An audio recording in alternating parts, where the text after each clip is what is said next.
বিয়ের আগে আংটি পরানো নিয়ে বিস্তারিত জানতে চাই।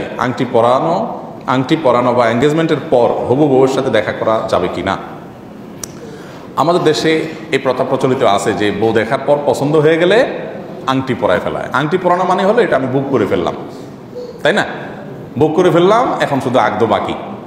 তো আগদ বাকি এরকম অবস্থাতেও তারা গায়রে মাহরামি থাকবে, স্বামী স্ত্রী হবে না যতক্ষণ পর্যন্ত আগদ না হবে, সাক্ষীর উপস্থিতিতে সম্মতি প্রস্তাব এগুলো না হবে ততক্ষণ পর্যন্ত বিয়ে হবে না। আর বিয়ে যতক্ষণ পর্যন্ত আগদ না হবে ততক্ষণ পর্যন্ত যতই আংটি পরাক আর যতই এঙ্গেজমেন্ট করাক এই বউ সুলভ বা স্বামী সুলভ পারস্পরিক আলাপচারিতা করার কোনো সুযোগ নেই। আমাদের দেশে এই তথাকথিত এঙ্গেজমেন্ট করে 1 বছর ঝুলায় রাখে, 6 মাস ঝুলায় রাখে, এর মধ্যে আলাপ সালাপ শুরু করে দেয়, একদম স্বামী স্ত্রী সুলভ, সম্পূর্ণ হারাম এবং নাজায়েজ। বিয়ে হবে তারপরে সেগুলো হবে।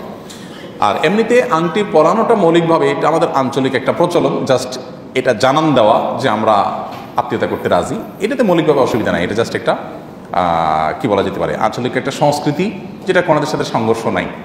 কিন্তু এটা করলে তাকে এবার স্বামী স্ত্রী মনে করা সেটা ভুল, সেটা কোনো সুযোগ